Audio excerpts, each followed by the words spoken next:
Hablaremos esta noche de reliquias falsas. Según una leyenda musulmana, cuando Adán y Eva perdieron el cielo por comer trigo, cayeron a la tierra junto con Satán, el pavo real y la serpiente. Al caer, se desparramaron un poco, de modo que Eva cayó sobre el monte Ararat. Satán se revolcó en Bilbais, la serpiente fue a dar a Isfahán, el pavo real a Kabul y Adán a la cumbre del monte Sri Prabha, que queda en Ceilán y es conocido como el Pico de Adán. En 1284, mucho después, el gran Kublai Khan envió a Marco Polo a Ceilán para comprarle al rey de aquella isla un rubí que, según se decía por ahí, era el más grande del mundo. El trato no se pudo hacer, pero Marco Polo aprovechó para buscar reliquias de Adán. Como él sabía que Adán había caído por ahí, pensó que había posibilidad de encontrar alguna reliquia. En el libro del millón, Marco Polo jura que consiguió 2 dientes molares de Adán, unos pocos cabellos y el recipiente en el que Adán morfaba, que era verde y tenía el poder de multiplicar por 5 el alimento que allí se ponía. Sin embargo, los escépticos dudan de que Polo hubiera hecho todo eso, alegando que Adán tenía un tamaño gigantesco. Dicen también, me encantan los argumentos escépticos, dicen, Adán era un gigante. También dicen que inmediatamente después de su caída, Adán se puso a buscar a Eva, atravesando la India a grandes zancadas, y allí donde pisaba surgía una ciudad. Todo esto dicen los escépticos. Al llegar al monte Ararat, encontró a su mujer, y cerca de allí, en la mezquita de Al-Jaif, está hoy en día su sepulcro. La cabeza está en un extremo del templo y los pies en otro. Quiere decir que o bien Eva era de gran tamaño, o bien el templo de Al-Jaif es muy pequeño. De todo esto se infiere que los despojos que Marco Polo consiguió en Ceilán eran falsos. De cualquier modo, nadie sabe dónde están. Ceilán, Sri Lanka, la isla resplandeciente, tiende a la veneración dental, por decirlo así. Las muchedumbres reverencian allí al Dalada, o diente sagrado de Buda. En la ciudad de Kandy se realiza todos los años una solemne procesión, hablando de procesiones. Además del diente sagrado, participan del desfile 4 deidades. Nata, la divinidad tutelar de Kandy, Vishnu, nada menos que Vishnu, el ilustre miembro del panteón brahmánico, Skanda, el dios enemigo de los ignorantes, que anda siempre montado en un pavo real, y Patini, que protege la salud y auspicia la castidad. Discúlpeme. En el año 476 a.C. murió el Buda. Sus discípulos lo incineraron a orillas del Ganges. Uno de ellos, llamado Gema, después de escarbar un rato, alcanzó a salvar de las llamas un diente, que sin dilaciones fue considerado el canino superior izquierdo. El discípulo galopó hasta la ciudad de Dantapura, que es la capital del reino de Kalinga, y entregó la reliquia al rey Brahmadatta. El diente permaneció 800 años en aquel lugar, pero un día el rey Gugesimba fue derrocado por fieles hinduistas hartos de la persecución religiosa. Gugesimba encargó a una de sus hijas que huyera a Ceilán y llevara consigo aquel diente sagrado. Y allí en Ceilán lo guardaron con gran cuidado y se erigió un templo en su honor. Pero en el año 1560 llegaron los portugueses. Después de saquear el templo, entregaron el diente a Constantino de Braganza, el virrey de Goa. Los portugueses trataban de imponer la fe católica y destruían todos los templos de Buda. los budistas de Ceilán hicieron un último esfuerzo para rescatar el diente y ofrecieron por él una enorme suma de dinero. Constantino de Braganza iba a aceptar, pero el arzobispo de Goa, Leão Pereiro, se opuso a devolverlo.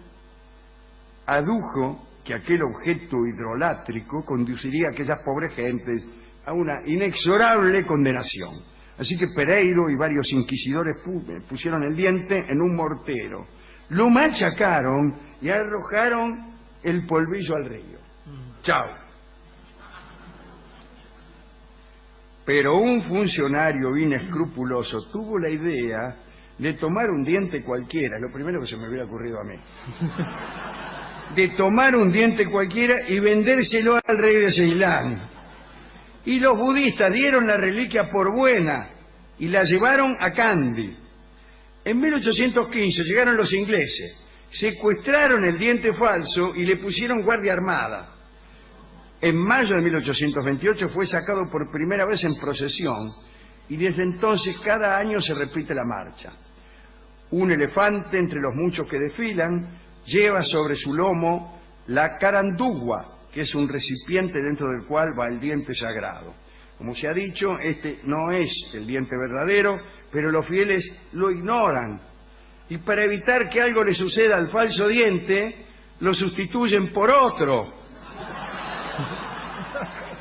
cuya falsedad es ampliamente reconocida.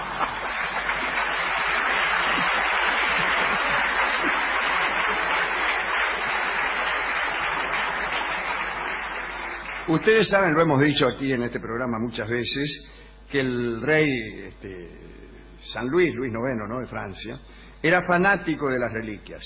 Había gastado una fortuna para comprar a los venecianos la corona de espina de Jesús. Tenía también un pedazo de la cruz, gotas de la sangre del Cristo, el hierro de la lanza con que lo habían herido.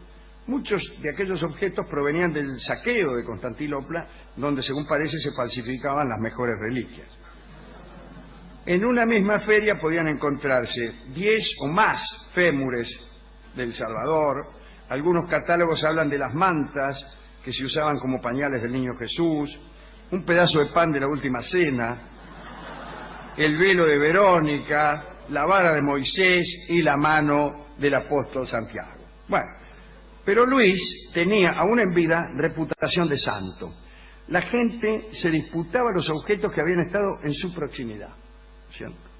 Calculaban que esos objetos también tendrían propiedades milagrosas. Si el tipo se sentaba en el suelo, los cortesanos guardaban cuidadosamente la tierrita sobre la que se había sentado y después la vendían. Los peluqueros vendían sus rulos y su barba. Algunas reliquias de la colección de San Luis estaban en el castillo de Vincennes. En 1791, mucho después, los oficiales de la Revolución Francesa encontraron un diente de leche del niño Jesús. Inmediatamente consideraron falso aquel objeto y lo destruyeron en una solemne demostración de celo republicano. Pasada la época del terror y restituida la confianza en las reliquias, el diente fue exhibido en la capilla de Vincennes.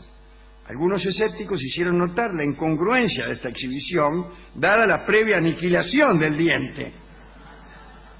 Mirabeau respondió a esa objeción con una monografía en la que se defendía el carácter alegórico de las reliquias. No era tan importante la presencia de un verdadero diente como la fe que suscitaba. Ahí estuvo astuto Mirabeau.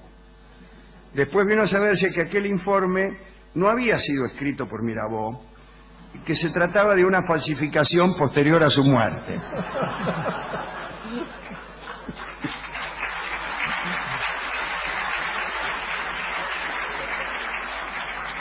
En el año 624, y esta es la última historia, después de ser derrotados por Mahoma, cerca del pozo de Badr, los mequineses alistaron 3.000 hombres y atacaron nuevamente al profeta. Y él los esperó al pie del monte Ohod con 1.000 guerreros. En medio del entrevero, un mequinés llamado Otba le acertó un piedrazo y le rompió un diente que el juicio histórico ha descrito como un central superior. El diente se perdió en el desierto. Sin embargo, en el Museo Topkapi de Estambul puede vérselo en el interior de una cápsula convenientemente ornamentada, ¿no? En el museo explican que un sultán ordenó a sus hombres cernir toda la arena de la región hasta dar con el diente. Les juró que si no lo hallaban, los degollaría a todos. A los pocos días, los hombres regresaron con el diente y lograron salvar sus vidas.